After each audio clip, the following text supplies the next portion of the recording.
Hello, boys and girls. It's Mr. Stathis. I'm going to read Grandfather's Journey. Through compelling reminiscence of his grandfather's life in America and Japan, Alan Say delivers a poignant account of his family's unique cross-cultural experience. He warmly conveys his own love for his two countries and describes a strong and constant desire to be in both places at once.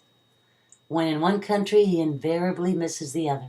His grandfather, he tells us, would understand. Illustrated with exquisite paintings, intimate and memorable, Grandfather's Journey is Alan Say's most personal and remarkable picture yet of the bridging of two cultures. Grandfather's Journey.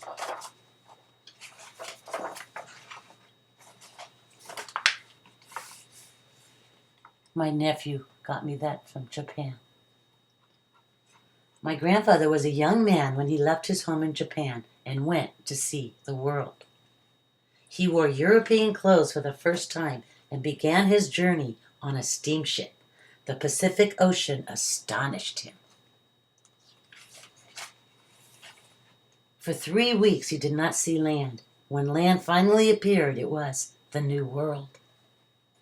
He explored North America by train and riverboat and often walked for days on end.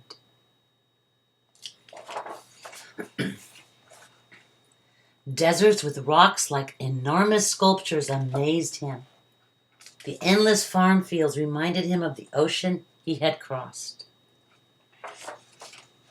Huge cities of factories and tall buildings bewildered and yet excited him. He marveled at the towering mountains and rivers as clear as the sky.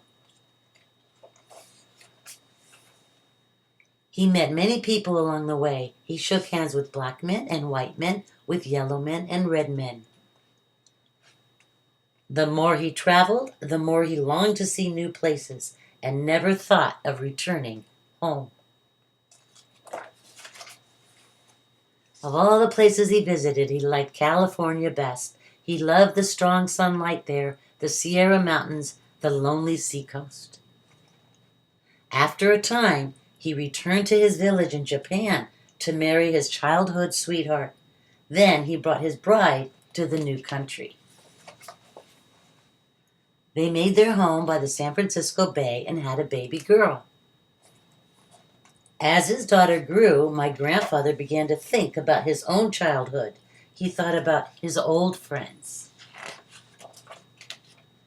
He remembered the mountains and rivers of his home. He surrounded himself with songbirds, but he could not forget. Finally, when his daughter was nearly grown, he could wait no more. He took his family and returned to his homeland.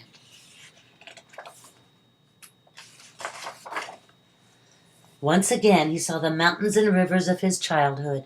They were just as he had remembered them.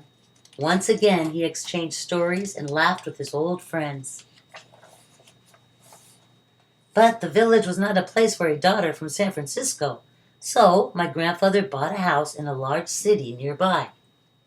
There, the young woman fell in love, married, and sometime later, I was born. So who's telling the story? When I was a small boy, my favorite weekend was a visit to my grandfather's house. He told me many stories about California. He raised warblers and silver rays, but he could not forget the mountains and rivers of California. So he planned a trip. But a war began. Bombs fell from the sky and scattered our lives like leaves in a storm. When the war ended, there was nothing left of the city and of the house where my grandparents had lived.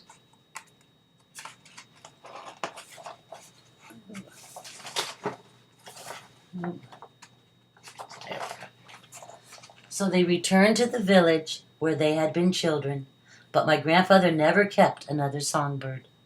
The last time I saw him, my grandfather said that he longed to see California one more time. He never did. And when I was nearly grown, I left home and went to see California for myself.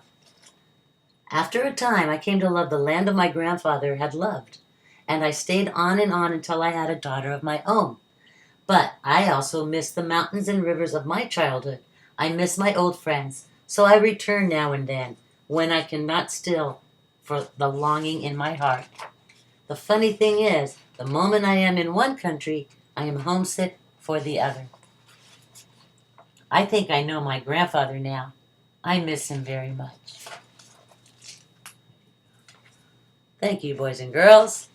Any suggestions? Reply in the comments. Have a great day. Bye.